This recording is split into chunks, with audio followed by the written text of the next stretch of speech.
Welcome to another AP Human Geography topic walkthrough, brought to you by Mr. Michael, Social Studies teacher. This video is here to help you fill out your lecture notes, understand the big ideas, and maybe even laugh once or twice. So grab your notes and let's get started.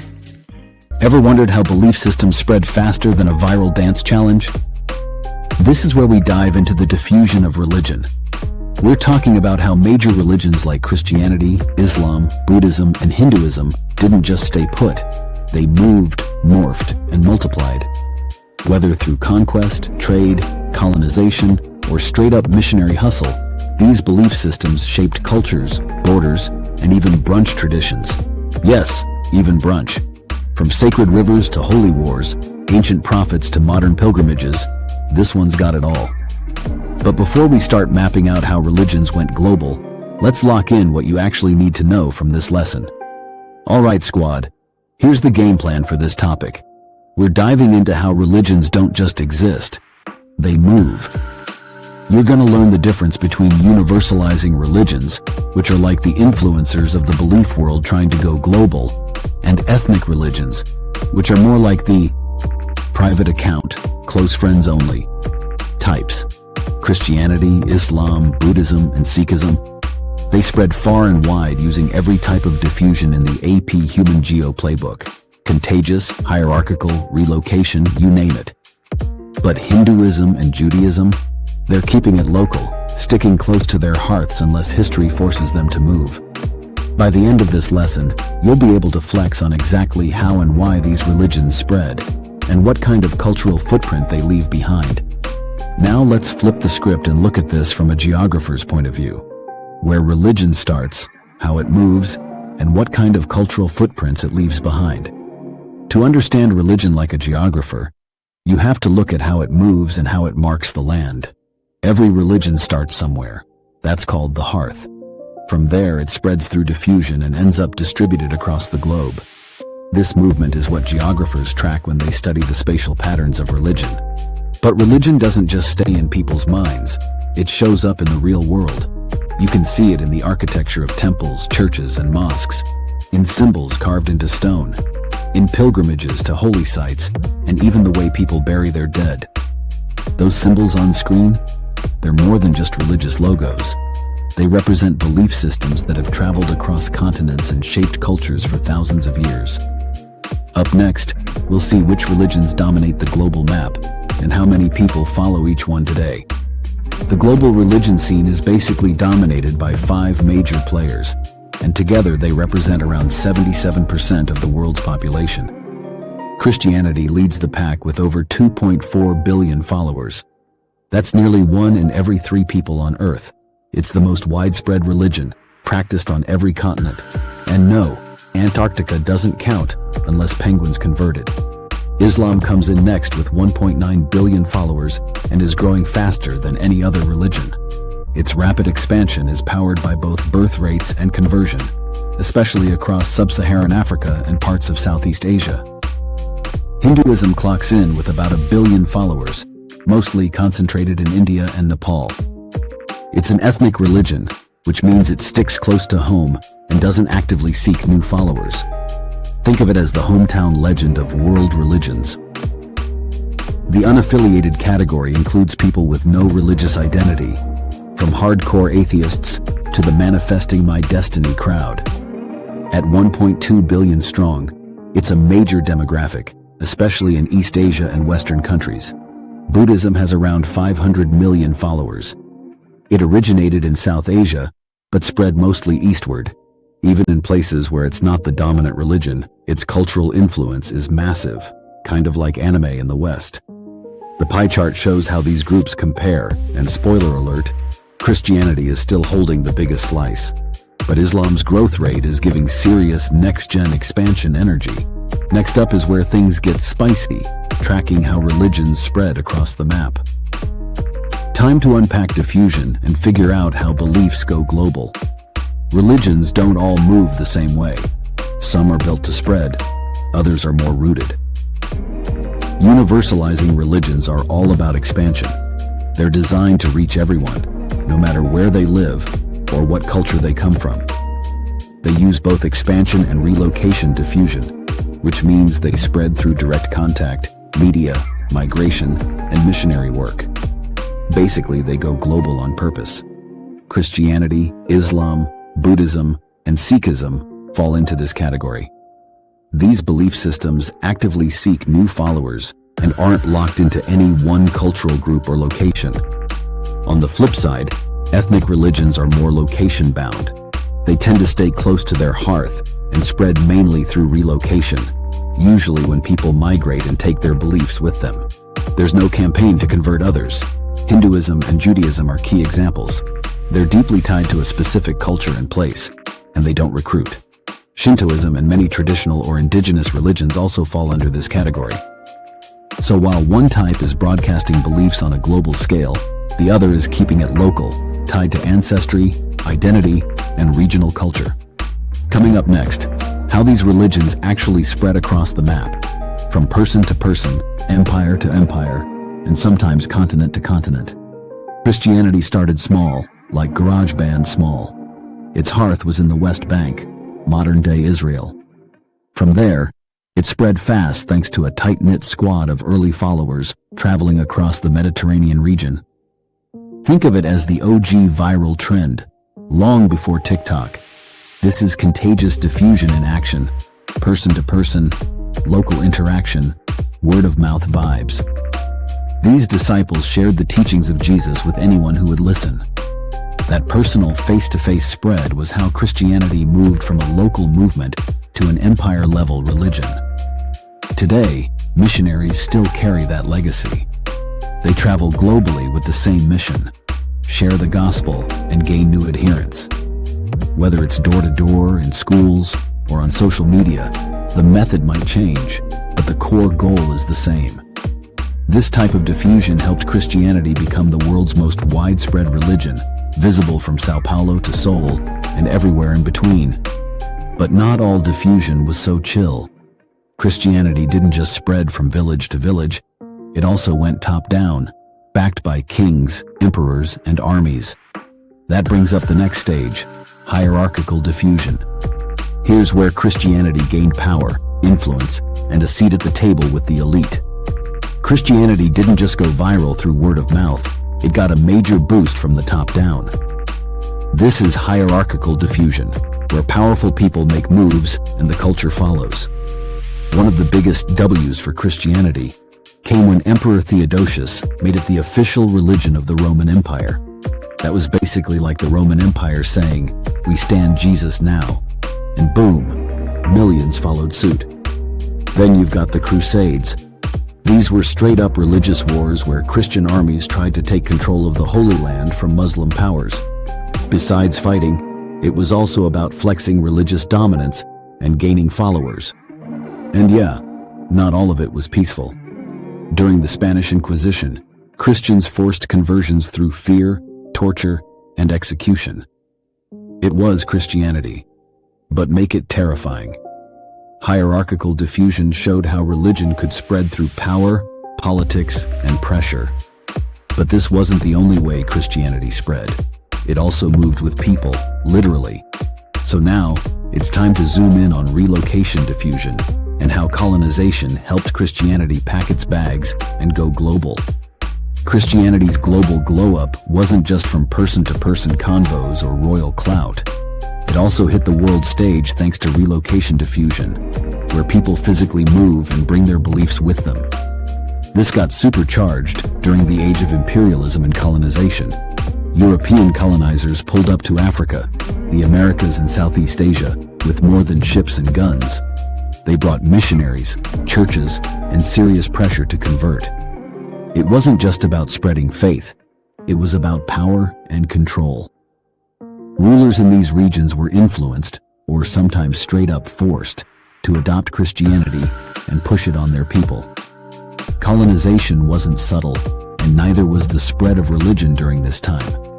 So now Christianity had all the tools: contagious spread from the OG disciples, hierarchical spread from emperors and kings, and relocation thanks to imperialism, triple threat status. But Christianity isn't the only universalizing religion that went global with serious momentum. Up next is Islam, which also expanded far beyond its hearth, just with a slightly different remix. Islam popped off fast, and it all started in the Arabian Peninsula. The hearth? Mecca and Medina, today's Saudi Arabia. This is where the Prophet Muhammad was out here teaching the people directly, face to face, real contagious diffusion energy. Islam spread like wildfire across the Middle East thanks to personal contact, teaching, preaching, vibing with communities. But it wasn't just Muhammad.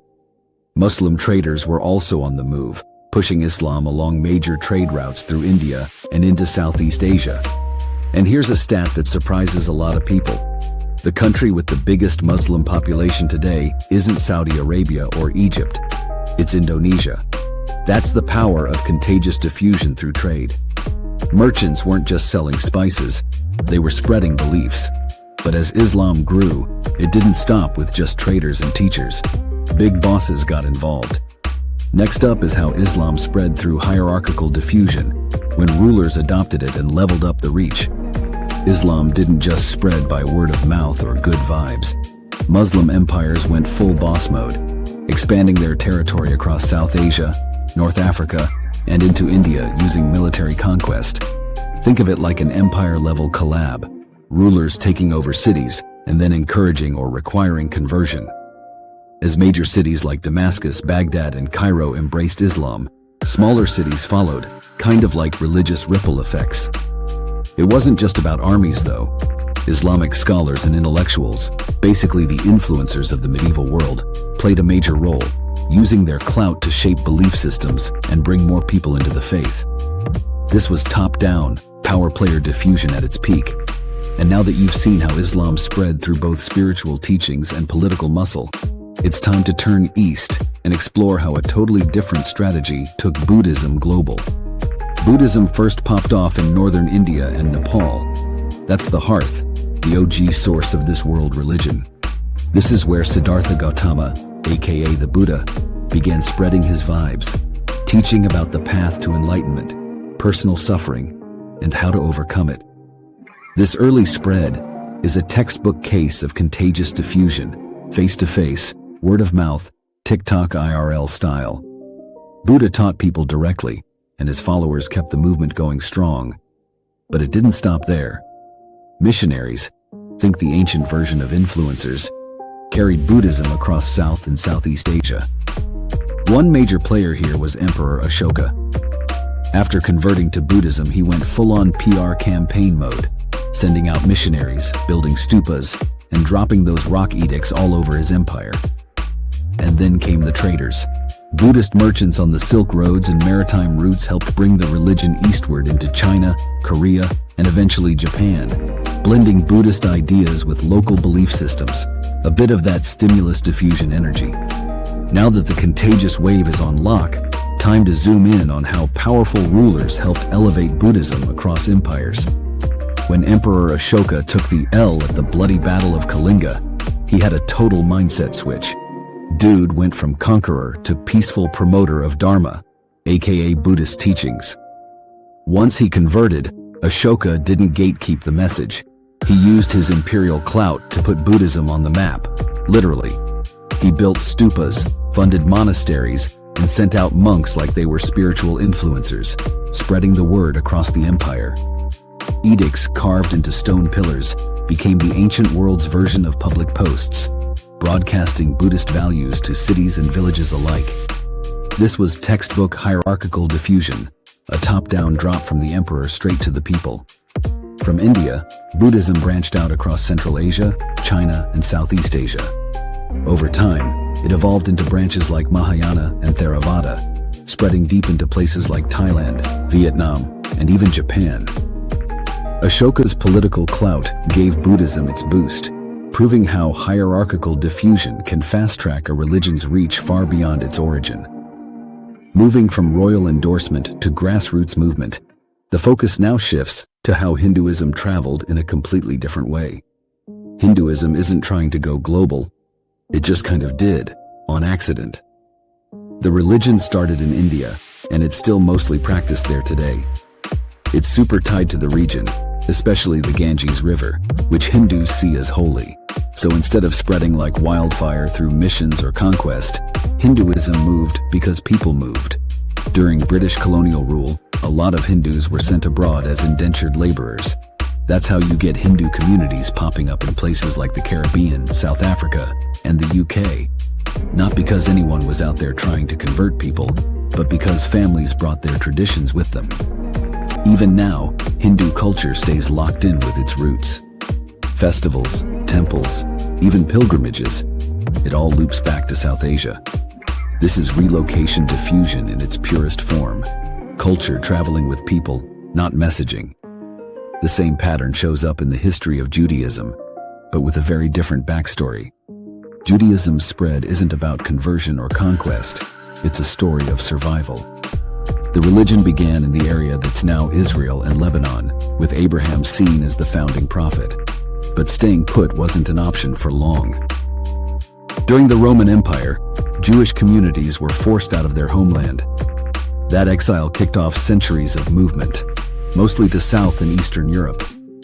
The Crusades only made things worse. Jews faced forced conversions, expulsions, or death if they didn't conform.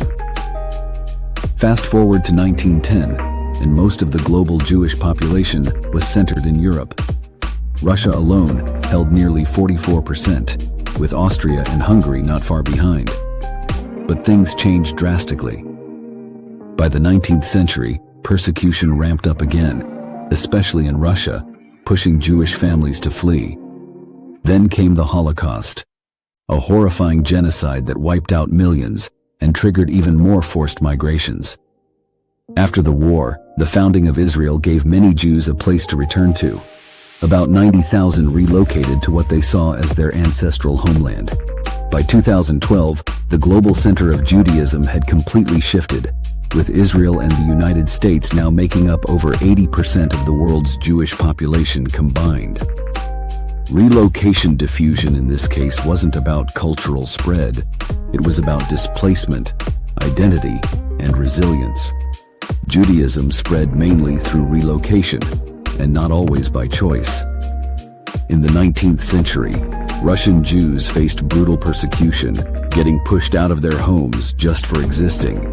Fast forward to the Holocaust, one of history's darkest chapters, where millions of Jews were murdered, and many more were uprooted across Europe.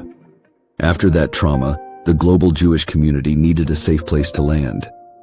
In 1948, the State of Israel was created in what had been British-controlled Palestine. For Jewish people, it was a return to an ancestral homeland.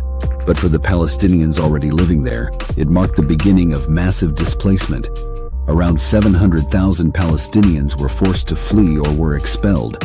That event is known as Al-Nakba, meaning the catastrophe. The maps in the slide show it clearly. Palestinian-controlled land, in green, shrinks fast over time.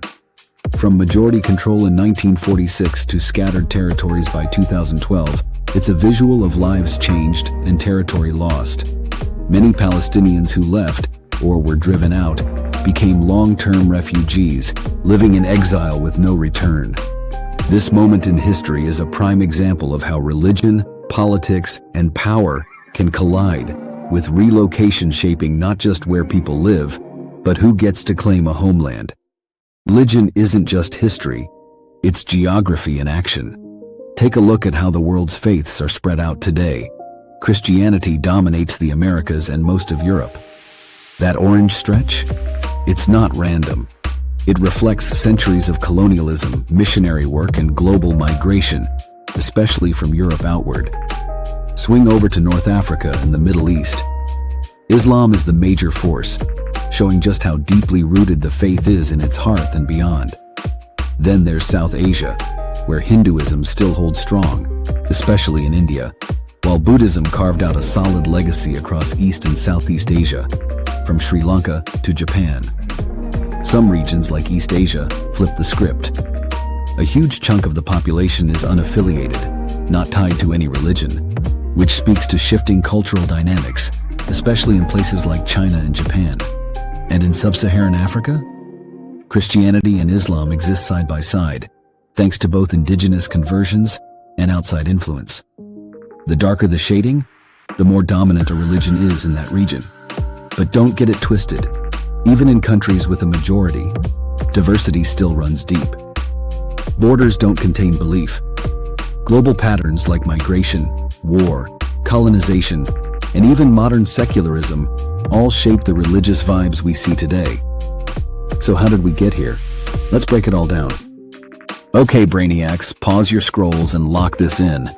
Religion didn't just magically poof across the globe. It moved, it adapted, and sometimes it conquered. Christianity went viral thanks to missionaries, colonizers, and power moves by empires. Islam spread through trading networks, scholars, and a few empires flexing their influence. Buddhism, from Ashoka's royal glow-up to merchants on the Silk Road, it flowed east like spiritual Wi-Fi. Meanwhile, Hinduism and Judaism kept it real with relocation, carried not by conquest, but by community. Their spread tells a story of migration, displacement, and resilience. And the current religious map? It's like the final screenshot of a global group project. All the moves, conflicts, connections, they're still echoing in today's spiritual layout. So that baby meme is plotting, because you just leveled up your understanding of religious diffusion. Ready for a little bonus challenge to flex what you know? Let's go. All right, here's your bonus question to wrap things up. And no skipping, this one's legit. Think about all the different ways religion spread around the world. You've seen contagious diffusion, hierarchical, even relocation. But here's the challenge. Which method of diffusion do you think has had the biggest global impact and why? Is it the direct teachings that caught on like wildfire? The power moves from rulers that changed entire empires? Or maybe the quiet persistence of migration over generations? There's no single right answer. What matters is how you back it up with what you've learned. So take a second, think it through, and prove you've been paying attention. How would you explain which type of diffusion really changed the game?